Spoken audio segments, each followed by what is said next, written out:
Ken, Hawaiian Airlines has teamed up with several universities here in offering rewards and even offering special deals for returning students for this coming school year. EJ Gonzalez in Alexandria, Virginia. Clean Energy Virginia to stimulate renewable energy and support jobs of the future. Joanne Soriano in New York, New York. Individuals traveling to New York from 3 additional states required to quarantine for 14 days. Lovely Anderson in Fort Worth, Texas.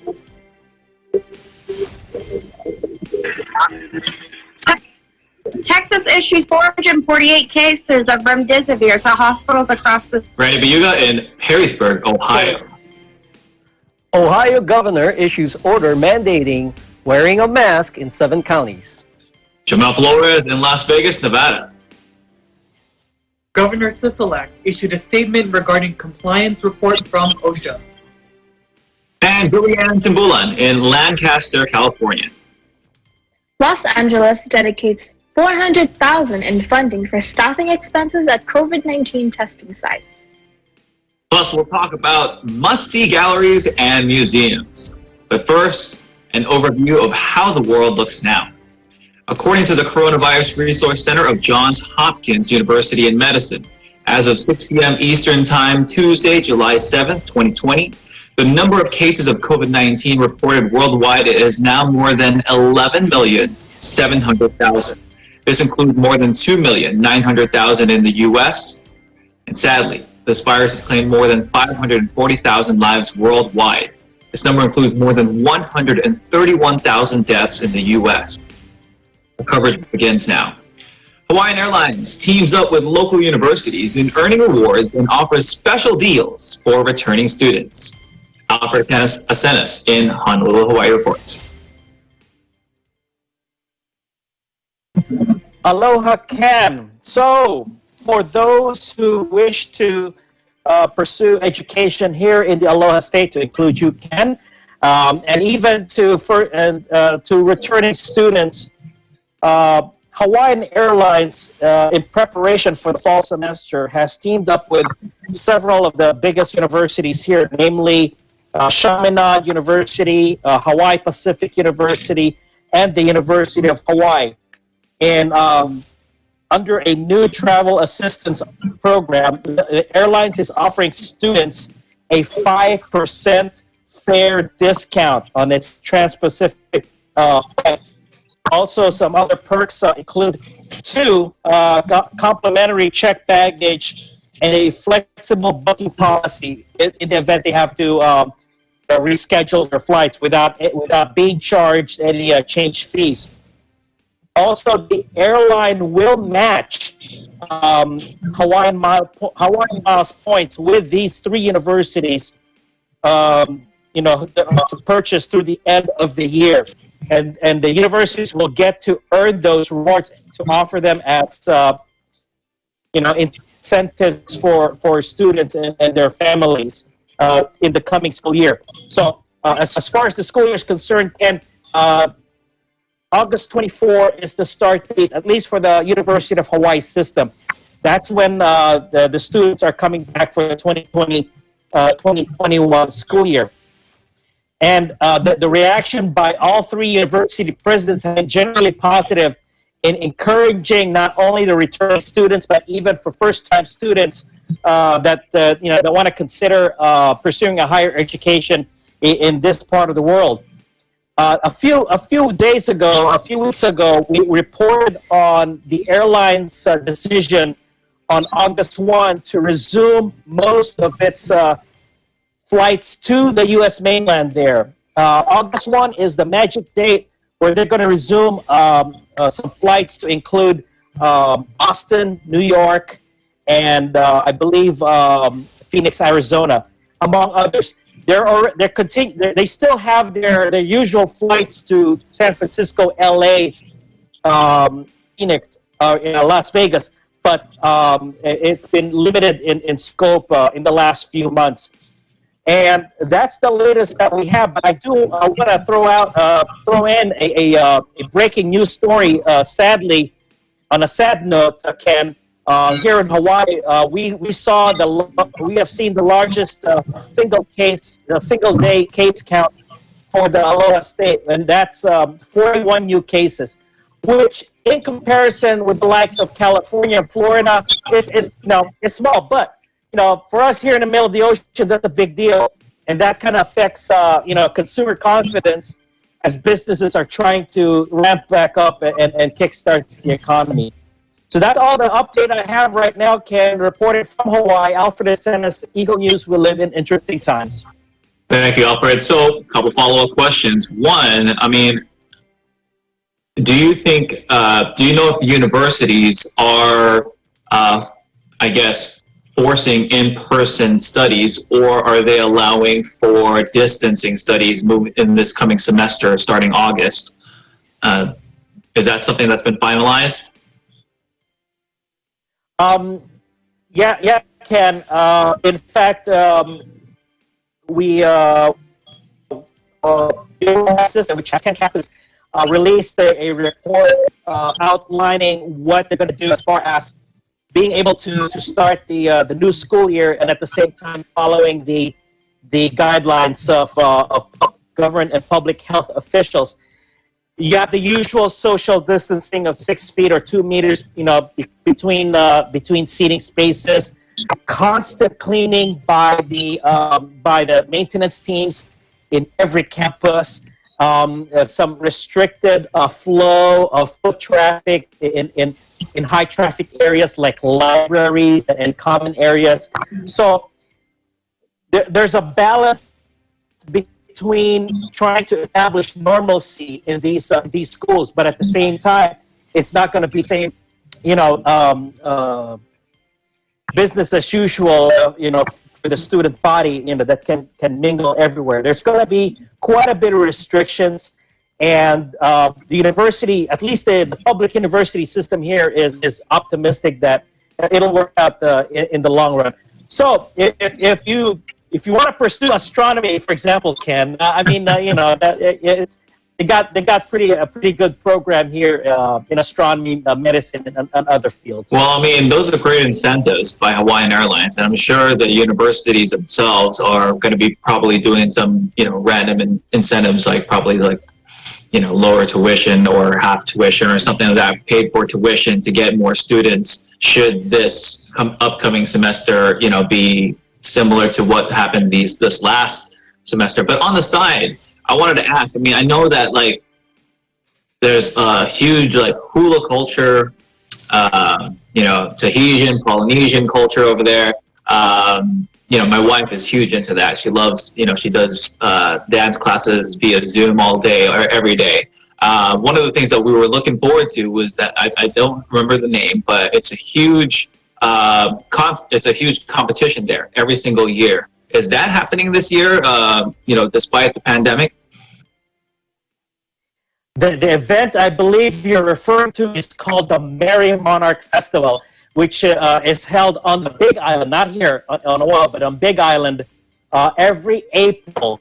And it is, you have, those attending and even competing from not just within Hawaii or the U.S., but even in other parts of the world. Unfortunately, this year, that event was canceled. But, for those who want to know more about the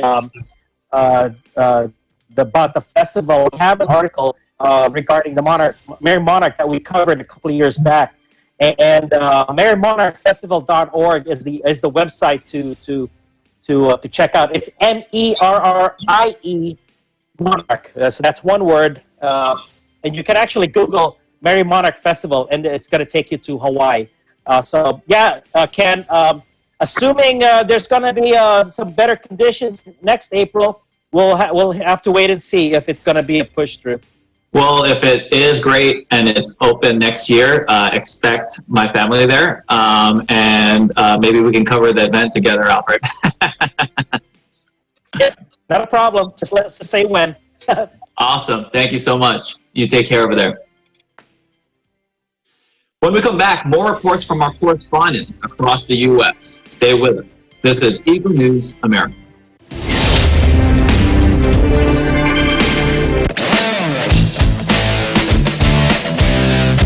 Patindi ng patindi at tuloy-tuloy ang pagpapakita ng galing ng ating mga TNG aspirants. Just to get to the truth. Open up, you can't make it walk with a name. I should have called you back when I was a child. Abangan ng kanilang performances sa pinakamalaking talent competition sa buong bansa, Tagisan ng Galing.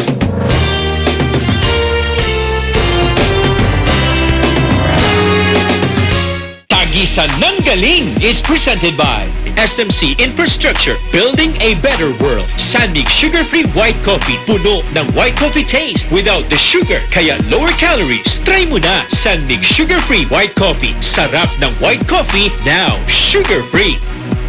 Vet-approved Nutrichunks, the only premium dog food with active boost for optimum energy and prebiotics that help strengthen immunity. Just like Catherine Bernardo, gawing listo ganado ang fur babies niyo. Listo ganado sa Nutrichunks. Magnolia Chicken Templados, delicious, ready to cook and freshly marinated daily. Pure Foods Luncheon Meat, pure sarap for every family. Star Chunky Cheese Corned Beef, ang cheesy ng corned beef mo. Walang duda, kids can tell na #1 ang Pure Foods Tender Juicy. Ang tender, ang juicy, ang sarap. Co-presented by Cooper, expert in air conditioning and electromechanical. Also engaged in structural, electrical, fire protection, plumbing, and sanitary services. Cooper, your ultimate NEPs and air conditioning solutions. Unlan Incorporated International, fight against global poverty. New San Jose Builders Incorporated. Canrib Corporation, your ventilation and air conditioning specialist. Vitaherbs Philippines Green Coffee, masarap, mabango, at healthy pa. Puerto Rico Resort and Convention Center, Cabiao, Nueva Ecija. I love Puerto Rico. In participation with Rain or Shine Elastomeric Waterproofing Paint, Matimco, R Square Vargos Incorporated, Compizel Enterprises, Saisho International Trading Corporation, DN Steel, EMAC UPB Roof Corporation. Hey, Gretchen Ho here, and I'm a white coffee lover. Creamy kasi, and very yummy. Pero mas masarap kung hindi nakaka-guilty. Check my new discovery, Sandmix Sugar-Free White Coffee. Puno ng white coffee taste without the sugar, kaya lower calories. Try mo na! Sandmix Sugar-Free White Coffee. Sarap ng white coffee, now sugar-free.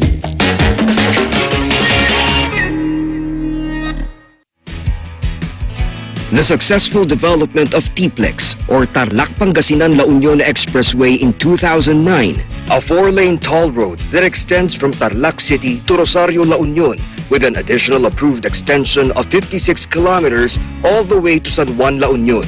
This is expected to reduce travel time to Baguio and other provinces in northern Luzon. Realizing the vision of creating a better world for Filipinos fueled the team's focus. Listo at ganado ang baby ko sa vet-approved Nutrichunks with active boost and prebiotics na pampalisto. Made with real meat, with essential nutrients to help them grow healthy and happy. Listo, ganado sa Nutrichunks. Ikaw lang ang star ng buhay ko. Para sa akin, perfect ka. Ang cheesy ng corned beef mo. Pag Star Chunky Cheese Corned Beef, sarap ng corned beef, inangat pa ng real cheese cubes. Star Chunky Cheese Corned Beef.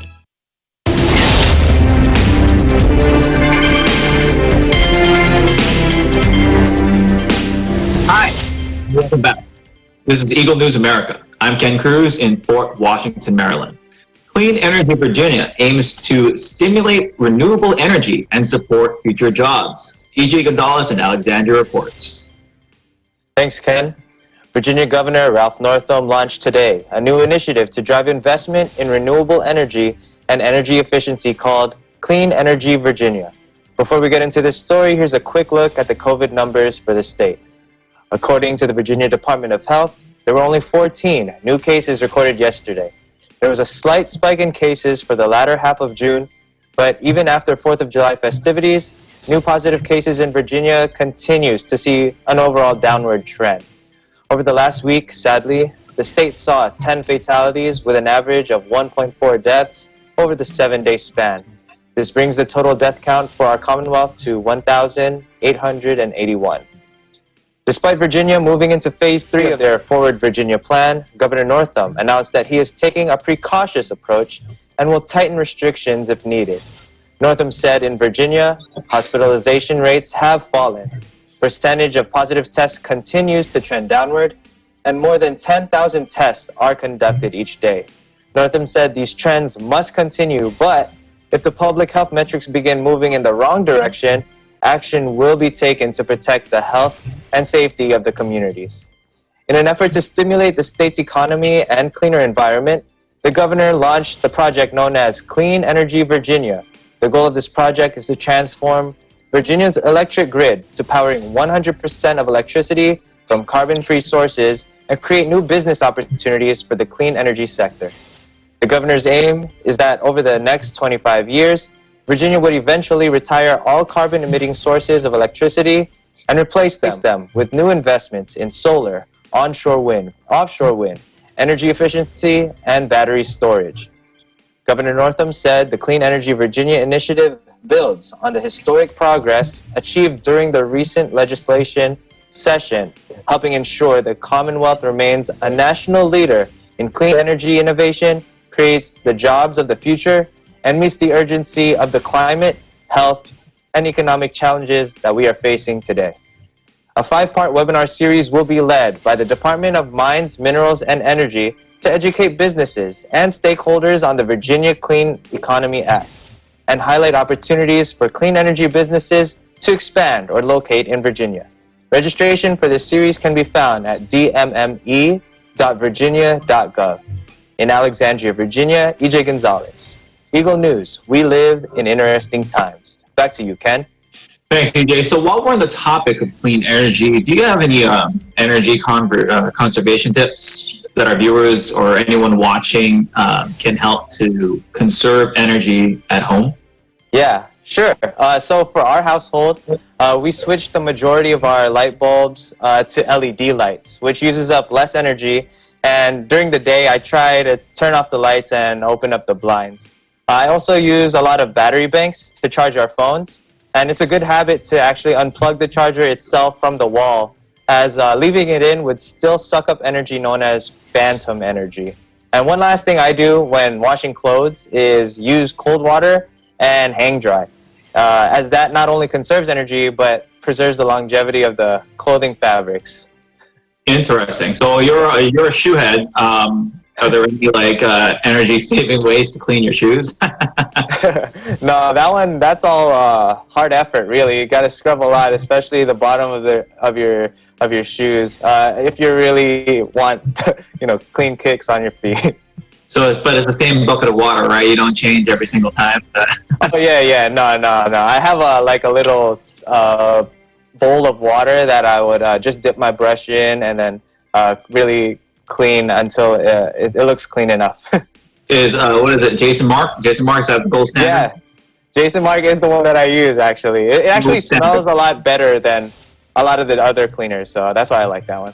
Awesome. Well, I appreciate the tips. EJ, thank you so much. Yep, thanks, Ken. Take care. Individuals traveling to New York from 3 additional states are required to quarantine for 14 days. In New York, Bureau Chief Joanne Soriano reports. Hi, Ken.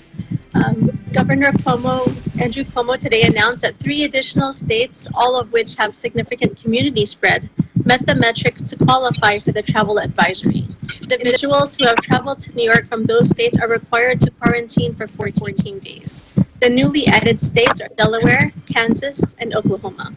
The full updated list of the 19 states on the travel advisory include Alabama, Arkansas, Arizona, California, Delaware, Florida, Georgia, Iowa, Idaho, Kansas, Louisiana, Mississippi, North Carolina, Nevada, Oklahoma, South Carolina, Tennessee, Texas, and Utah. Governor Cuomo said we went from the worst infection rate in the United States to one of the best. And the last thing we need is to see another spike of COVID-19. Here's what else he had to say about New Yorkers becoming complacent. The last thing we need is to see this virus spike again. New Yorkers getting complacent. You look at the festivities over July 4th, you see gatherings that are not socially distanced. They're not wearing masks. You see it in Manhattan. You see it on Fire Island. I understand people are fatigued. We've been doing this for 128 days. I get it. But it doesn't change the facts. And we have to stay smart. July 8th is New York City's first Get Tested Day of action. All New Yorkers are being asked to get tested even if they do not have symptoms or are unsure if they were exposed to COVID-19. This includes those who believe they have been exposed or have been in a large crowd, have symptoms, or are planning to visit a loved one who is at risk. Most results are returned in 48 hours. Go to nyc.gov/COVID test or text COVID test to 85548 to find a testing site near you. New York City entered phase 3 of reopening yesterday, but without indoor dining. This decision was made after seeing other states' experiences with indoor dining. In phase 3 will include outdoor recreational areas like basketball, tennis, volleyball, and dog runs, and personal care services such as nail salons, massages, and spas. So far, 4.3 million New Yorkers have been tested. Yesterday, 1.04% of tests, or 588 people, were positive, and unfortunately, 10 lives were lost. In New York, Joanne Soriano, Eagle News. We live in interesting times. Back to you, Ken. Thanks, Joanne. So, I mean, as your governor said, and it's been in international news headlines, right? So, New York is notoriously one of the highest amount of positive cases to start off, and now it's literally, based on facts and positivity rate, it's literally one of the lowest. What are you seeing as you head out to phase 3? Is it time for phase 3 to be believed? And how New York is treating it like phase 3?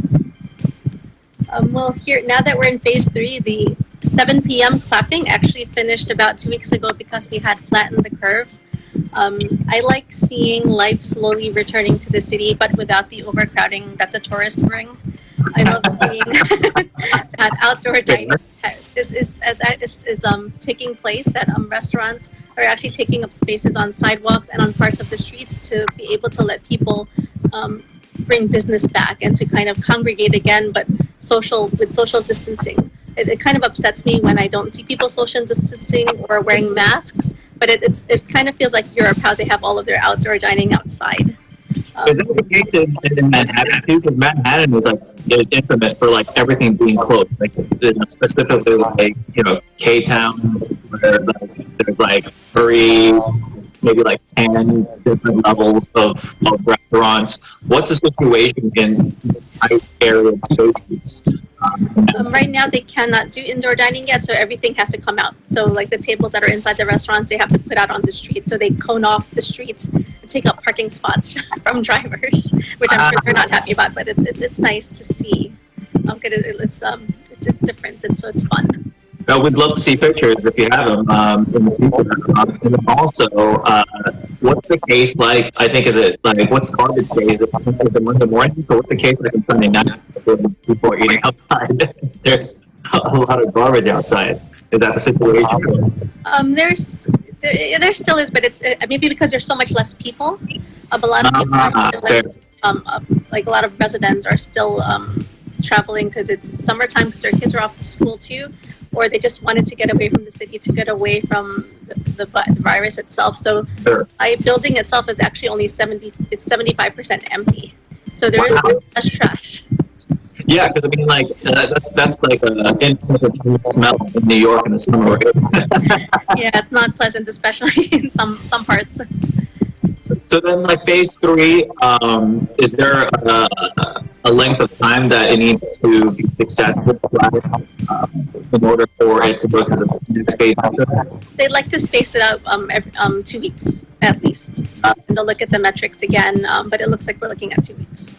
Is that based on what happens last week? Do you think that it's heading towards 100% for phase 4, or do you expect some sort of spike based on past holiday weekend? We're hoping that there won't be a spike, but with all of the protesting that had been going on, and also with holiday weekend, who knows? So I think that's why they're pushing to do the testing day tomorrow.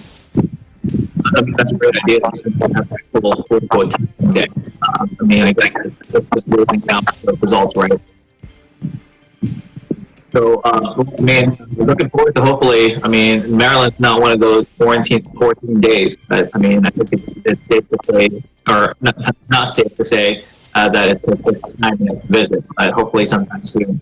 Oh, absolutely. And I think I'll be taking a trip down there as well. So, well, I think our rates are positivity rates are, I think, below 5%, so pretty low still, but I mean, it's still, you know, not 50%.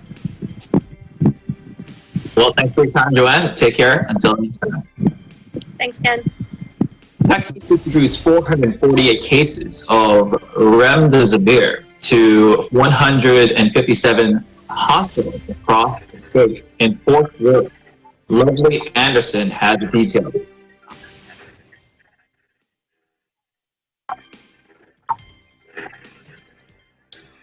Thank you, Ken, and howdy from the Lone Star State. According to the Texas Department of State Health Services, the number of COVID-19 cases continue to surge here in the state of Texas, with over 200,000 cases reported statewide and 5,318 new cases reported as of Monday. Texas ranks third behind California and Florida in leading the number of new cases in the last 7 days. Over the weekend, Governor Greg Abbott announced that the state of Texas is issuing 448 cases of the antiviral drug remdesivir to hospitals across Texas. According to Gilead, the manufacturing company for remdesivir, the FDA has authorized the emergency use of remdesivir to treat hospitalized adult and pediatric patients with suspected or laboratory-confirmed SARS-CoV-2 infection and severe COVID-19. Governor Abbott stated, as Texas faces an increase in COVID-19 cases and hospitalizations, we remain committed to providing healthcare professionals with the resources they need to respond to this surge and support COVID-19 patients. Remdesivir has shown promise in early trials in speeding up the recovery time among hospitalized COVID-19 patients. On Monday, the Department of Health and Human Services announced an agreement to secure large supplies of remdesivir for the United States from Gilead Sciences through the month of September, allowing American hospitals to purchase the drug in amounts allocated by HHS and state health departments. And in other news, Governor Abbott and the state Texas Health and Human Service Commission announced on Thursday that $2.67 billion in federal funding has been approved to support Texas hospitals that provide care for people receiving Medicaid. The Uniform Hospital Rate Increase Program is a statewide program that helps increase Medicaid funding to hospitals that provide services to Medicaid patients and aims to reduce the hospital's Medicaid shortfall. The governor also has announced that HHSC will provide approximately $182 million in emergency SNAP food benefits for the month of July to recipients based on family size. This is good news for Texas families. Also, here in Fort Worth, also known as Cowtown, some folks might be getting cabin fever and want to set out. Just keep in mind that the governor's new mandate requires everyone to wear a mask at businesses and outdoor gatherings of 100 plus people. For those tourists wanting to see the real-life cowboys and all the horses, the longhorn cattle here at our historic Fort Worth stockyards, just remember to bring your face mask. Hashtag wear your mask. Hashtag mask up. Meanwhile, Ken, I hope you're staying safe over there in Maryland. In Fort Worth, Texas, I'm Lovely Anderson. Eagle News, we live in interesting times. Back to you, Ken. Thanks, Lovely. So what do you miss about the historical stockyards?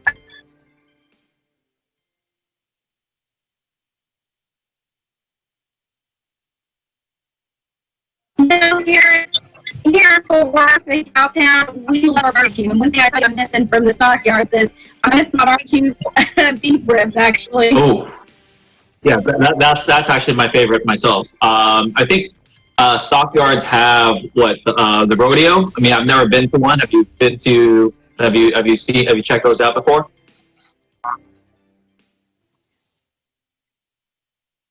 Oh yeah, masks, Ken. We got those we got like cowboys over here in town. We've got Longhorn Cows. We got it all out here. We got the rodeo. We've got everything. Well, speaking of having everything, you guys also have a lot of heat. How are you guys handling the summer heat over there in Texas? You know, here in Texas, we are reaching the hundreds and the high heat. So what we're doing here is we're doing all of our outdoor activities earlier in the day, later at night, just to not be in the sun or be outdoor in the middle of the day when those temperatures reach so high. Yeah, that's rough. I mean, I'm guessing you're able to cook a barbecue on the concrete, right? Is that one of the things that, or is that just an urban myth? You know, I don't know about the ribs. I don't know about the ribs, but I'm sure you can cook an egg out there. Well, I mean, good luck to you on that, and stay cool. I mean, that's probably a hard thing to do, but I mean, I'm hoping the air conditioning is great over there in Texas. Well, hey Ken, how about you bring down some of that cold weather? Help us out. Oh, we got humid weather here, so you would have to go a little more north for that. Oh, gotcha. Well, thanks so much, lovely. Take care. Coming up, more updates from our correspondent. Stay with us. This is Eagle News America.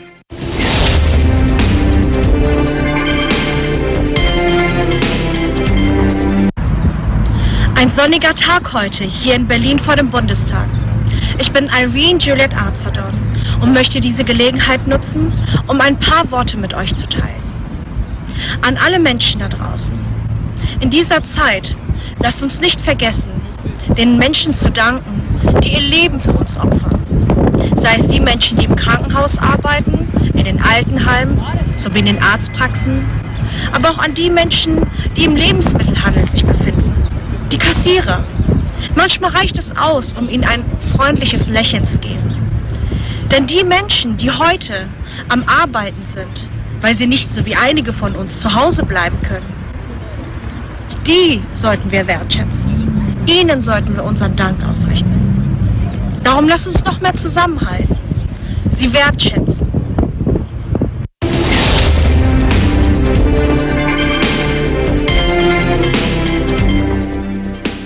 Welcome back. We're watching Eagle News America. I'm Ken Cruz in Fort Washington. Ohio Governor Mike DeWine issues an order mandating the wearing of masks in 7 counties. In Perrysburg, Ohio, we have Randy Bayuga. Thank you, Ken. Governor Mike DeWine today issued orders mandating wearing a mask in the 7 counties currently experiencing or are labeled as a public emergency level 3, where COVID exposure and spread is very high. The counties include Cuyahoga County, Trumbull County, Huron County, Franklin County, Montgomery County, Butler County, and Hamilton County. The order requires the wearing of masks in the following situations: in any indoor location, not a residence, when outdoor and cannot maintain a distance of 6 feet or more from individuals not part of your household, or while they are waiting for or riding in and driving or operating public transportations. This does not include or apply to children under the age of 10 or any other minor who cannot safely wear a face mask. The order also enforces the mask guidance already existed for employees and businesses under the health and safety guidelines. Therefore, those people who are advised not to wear masks by physicians are not required to wear a mask. If wearing a mask is also prohibited by federal regulations, and if they are communicating with hearing impaired or when alone in your office in a personal workspace. The state order takes effect at 6 p.m. Wednesday, July 8th. People without a mask could be hit with a civil penalty or criminal fine of up to $750. Governor Mike DeWine also extended the offer of services by the contact tracers and National Guard to provide pop-up testing, especially to underserviced areas. Ohio sports fans, get ready. The health director has issued an order allowing contact sports to resume with restrictions and for a short term only. Games are permissible if they comply with the following: testing of players, staff, coaches, and officials before travel to the competition. They must also perform daily symptom testings. Athletic trainers, coaches, and officials should be wearing masks. Strict social distancing by players who are not actively engaged in the competition. And lastly, immediate isolation and care of players who develop symptoms. These restrictions are required as of July 15th. From Perrysburg, Ohio, Eagle News, Ronnie Bayuga. We live in interesting times. Back to you, Ken. Ronnie, so that's interesting information there regarding the contact sports. Do you know which specific ones? I saw pictures of baseball. Does contact mean football and basketball also? Right now, yes, they will include football, basketball, any of the sports right now that you're very close contact with. But again, it's a short term. They're trying to do an exploratory opening of these games to allow people to have some more fun. Is that for all ages or just for youth? Right now, it's all ages.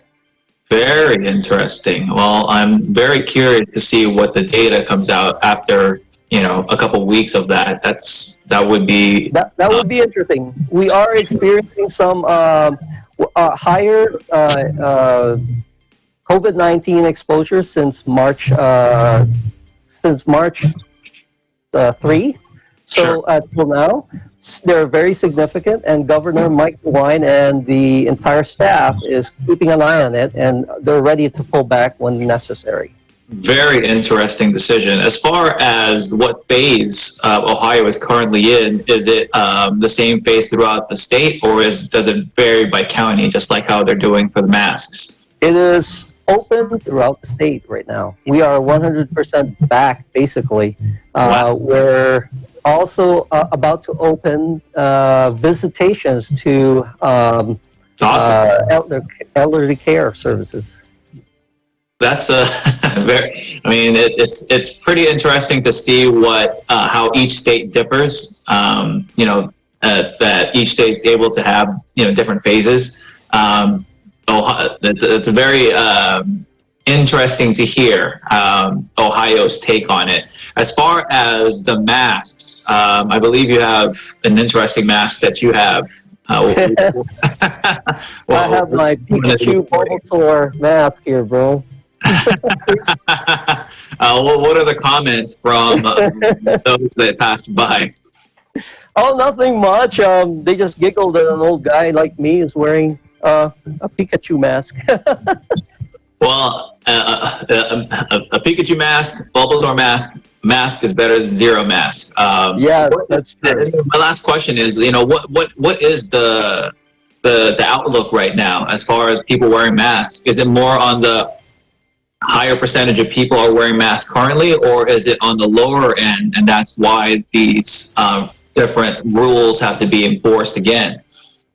There are many people who are not wearing masks out in public.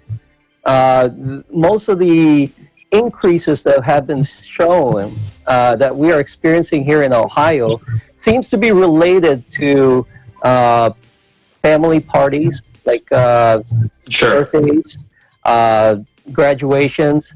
They've been noticing that the people being exposed or are now contracting COVID-19 are family members who are engaging in these parties also. Gotcha. So, there's a high chance that there's increased positivity numbers in the next couple of days based on this past weekend. Did you see a lot of gatherings in July 4th weekend there in Ohio?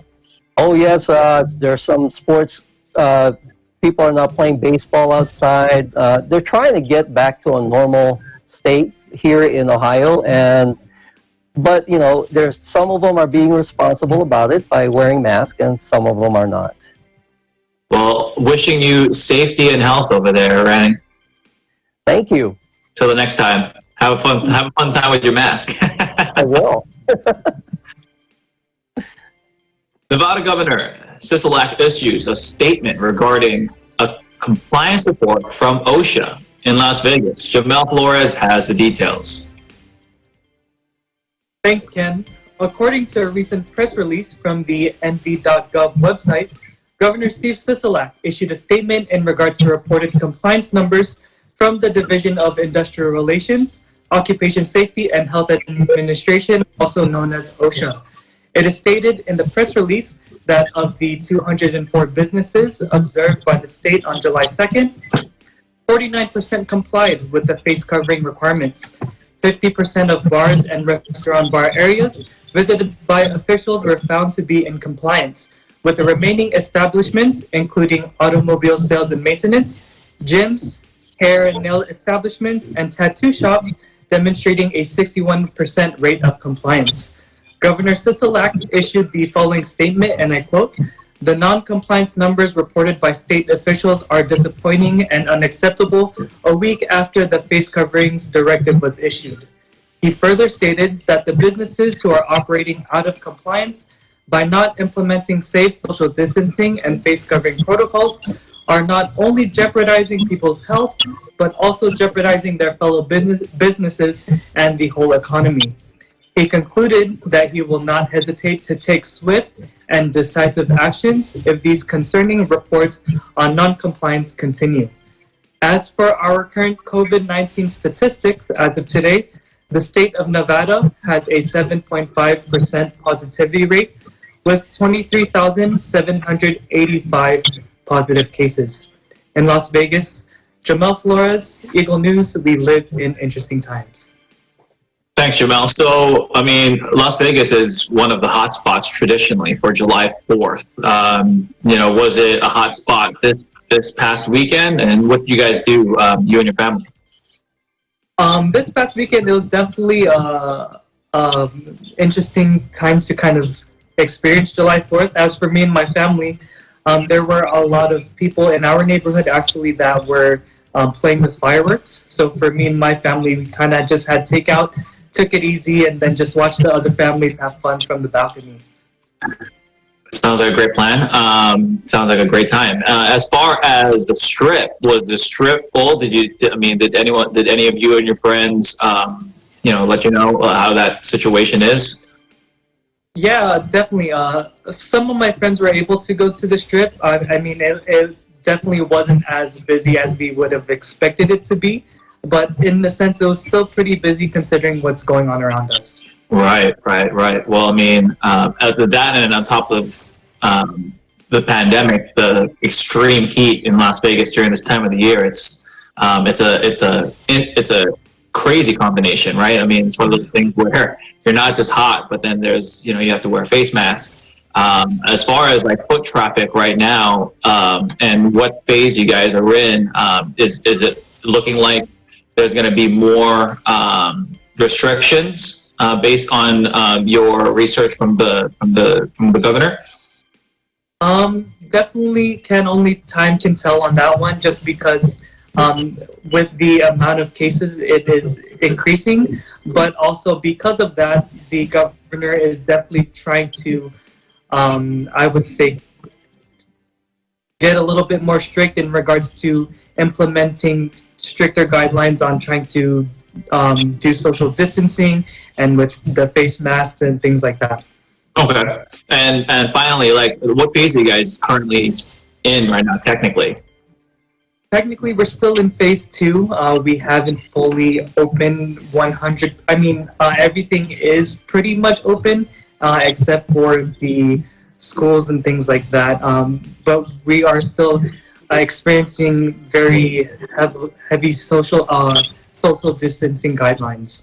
Well, I mean, unlike New York, where there's the weather, it kind of allows you to eat outside. Are restaurants allowing people to eat inside now in Las Vegas, especially with the heat? Yes, a lot of restaurants are definitely allowing their customers to eat inside, but only to a certain capacity. Not a lot of restaurants are allowing 100% capacity like they used to. Makes sense. Well, appreciate the information, Jamel. Stay safe and stay cool. Thanks, you as well. Los Angeles dedicates $400,000 in funding for staffing expenses at COVID-19 testing sites. In Lancaster, Julianne Simbulan has a story. Thank you, Ken. Los Angeles County announced today that it has dedicated $400,000 in funding for expenses related to staffing at testing sites for COVID-19.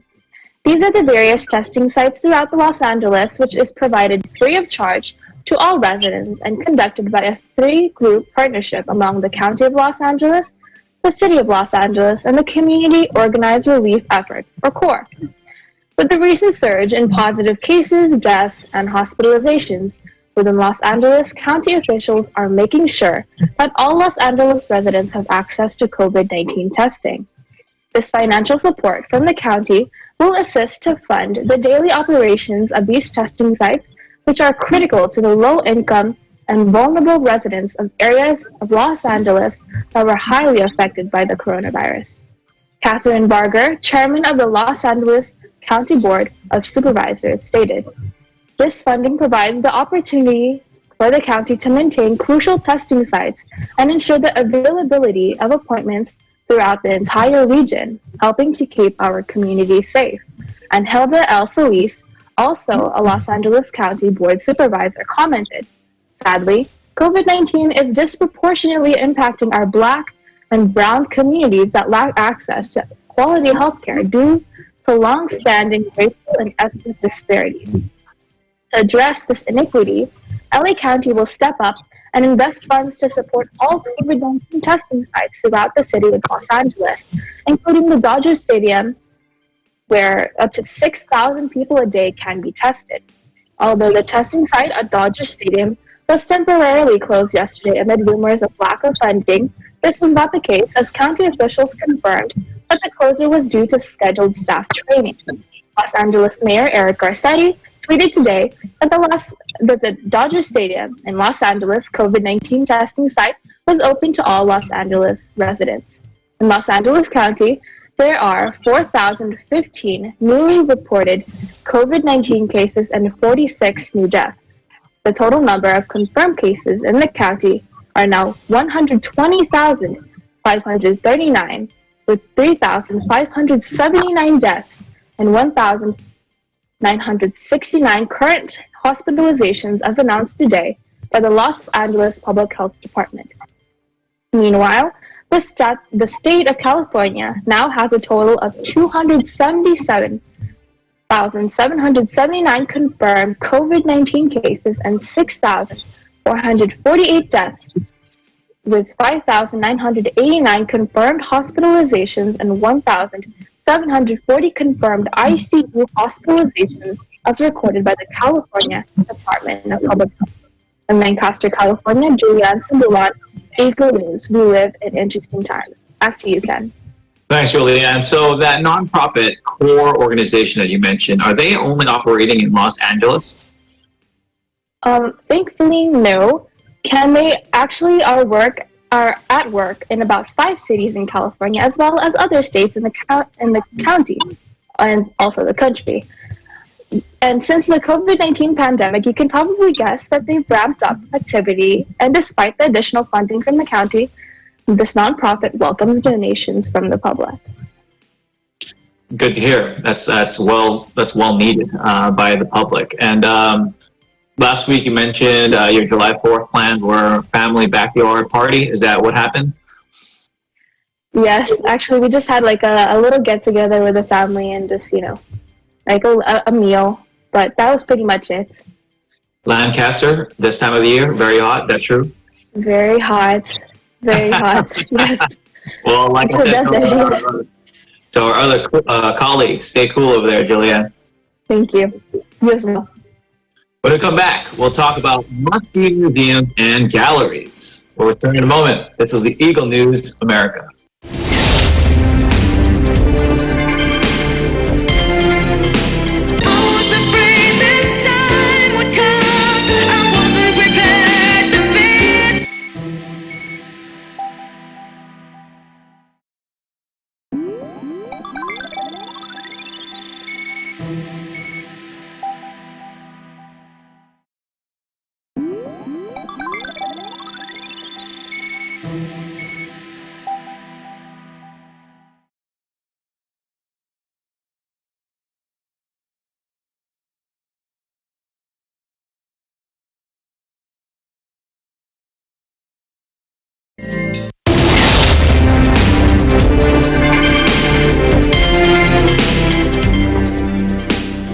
Welcome back. You're watching Eagle News America. I'm Ken Cruz in Fort Washington. Due to health and safety reasons, museums and galleries have temporarily closed their doors to in-person visits. These days, if you want to see these places, you'll have to settle for virtual tours. Today, let's ask our Eagle News team which galleries they've been to and which ones stood out to them. And also, which ones they wish to see in person once it's safer to do so. I'll start real quick. Last year, we went to Spain. And we were able to go to the Pablo Picasso Museum in Barcelona. Amazing to see Pablo's artwork. He's the one that does like the really weird faces and all that. So, that was nice to see, especially in a foreign country. As far as ones that I'd love to see coming up, I'm ashamed to say that living 30 minutes away from DC, I have not been to enough of the free museums available. But I'm looking to do that when everything opens up. I'll be that first guy to go to, probably like 10 in the next, within the span of maybe like 2 weeks. But let's start off with our correspondence. Let's go to Alfred in Hawaii. What's a museum that we need to see over there? And what's also a museum that you're looking to see when things open up? Ken, that's a great question, especially this summer, this month of July. This month is a very special month for members of this global church called the Iglesia Ni Cristo Church of Christ. As you know, here in Hawaii, there is this small plantation house out in Eva Beach on the western side of the island. It doesn't look like much, but this is a very important landmark for them because from their description, this is the very first place where the first worship service that was held outside of the Philippines for the Iglesia Ni Cristo Church of Christ. I think it was in July 27, 1968.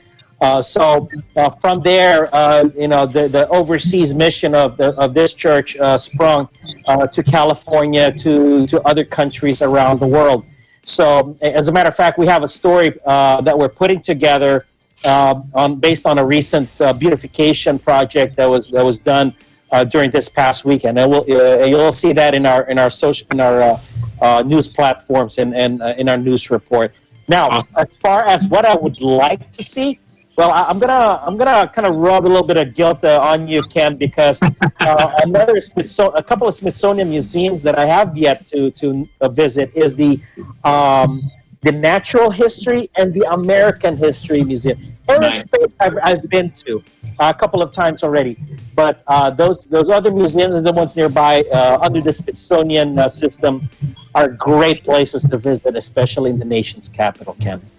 Well, next time next time you're here, I'll take you on the tours, and next time I'm over there, you can take me to a tour of that museum, which I don't think anyone's going to beat as far as places to see in this world. So, thank you so much, Alfred.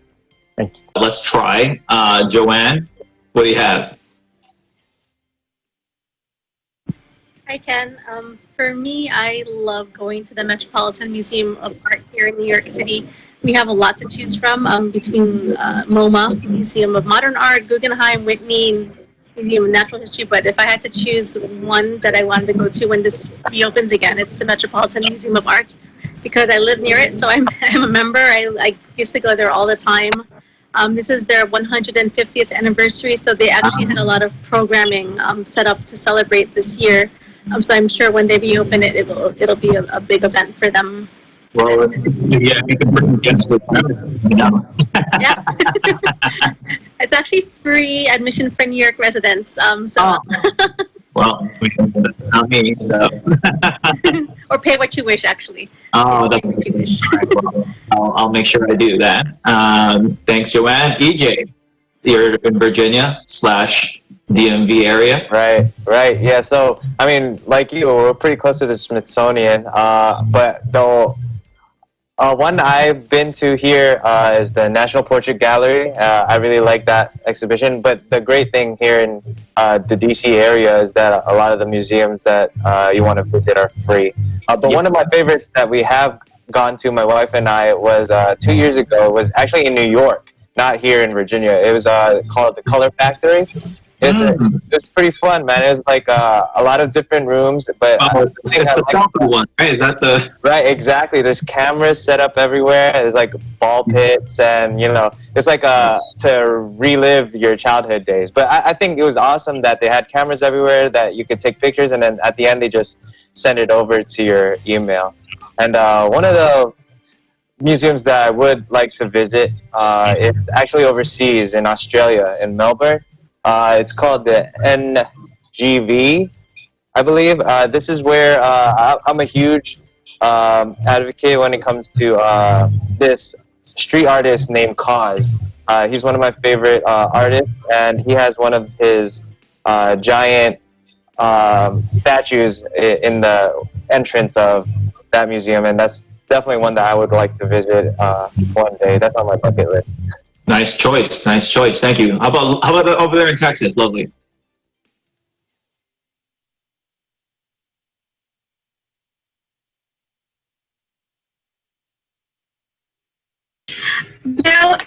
Ken, I would have to say over near you over there in DC, I'm interested in seeing the African American Museum in DC. It's actually on my list. And I think everything going on in our country would be important. And part of this is to kind of get to know, the facts, the history, the culture, and go see that. It's definitely on my list. Hopefully, in time when everything opens up, it's something I'd like to see. That's awesome. Yeah, I mean, I agree. I should have been to that museum already, living so close to it. But that's also on my short list to visit. Thanks, lovely. Ronnie, how about Ohio? Well, here, Ken, in Ohio, we have the Cleveland Museum of Art, the Rock and Roll Hall of Fame. I've been there. You've been there, huh? I love it. Well, did you know that the aerial view of the Rock and Roll Hall of Fame is actually a record player? Oh, I did not know that. Nice. That is one of the cool things. So the architecture is really cool in Cleveland, and one that I really like I like going to is the MoCA, which is the Museum of Contemporary Arts. Yes. Were you there also? No, I know there's MoCA over in LA that I've been to. Well, the building, the architecture is what caught my eye. It's this big black glass building right in the middle of the Case Western University campus. And it's beautiful. It's like something futuristic, and going inside of it is also just as beautiful. And well, next time I'm in Cleveland. Thank you so much, Ronnie. Jamel, how about over there in Vegas? Hey, Ken. Here in Vegas, we have a couple of museums. One of the ones that I visited before is the Mobster Museum, or Mob Museum, which kind of gives like a history of famous mobsters in the past, which is pretty cool. We also have Neon Lights Museum. I personally haven't been there yet. It's kind of a collection of all the famous neon lights of casinos or things on the ship that they've kind of torn down and they've collected the light. But one of the ones I definitely want to visit is one of the ones actually that's near you. is the National Air and Space Museum. Yes, I take a keen interest in space, so you see Ahmed giving a thumbs up. He says it's good, so I definitely have to see that. You guys are really like making me hurt just because like I'm so close to it so far, right? These are all on my short list. I agree with you guys. Finally, Julianne, LA area. What did you got? There's a lot of museums that are pretty famous in downtown LA, but the one like the Getty, LACMA, but the one I really favor the most would be the Broad. The Broad is like yeah. Have you been there? I have been there. It's you know, it's really cool there. That dark room with the lights, right? Yeah, it's pretty famous for like its very unique like art exhibits. There's this. It's famous for the Infinity Room. I'm not sure. Yes, that's yeah, the one with the lights, and then they make the sides of the room a reflection, and they put water even on the bottom, just so if you look into the room, it looks like it's just like an infinite. There's infinite lights, and it's funny though because you only get 45 seconds in there. So, correct. And you need to reserve it. You need to pre-plan your shot. You're for IG, or else you know you're sorry out of luck. Yes, but the tickets are free. Yeah, tickets are free, or you have to scalp them. Unfortunately, if you don't want that in that line, right? That's right. That's right. All right, thank you guys so much for all of your suggestions. I'm sure the viewers have written down, and you know, it looks like I'll probably be entertaining a lot of these here in my area in DC just because there's just so many here and they're all free. Well, let's continue to thank our frontline and essential workers with a round of applause. We appreciate you. That's it for today's Eagle News America. Thank you so much for joining us. I am Ken Cruz. We live in interesting times.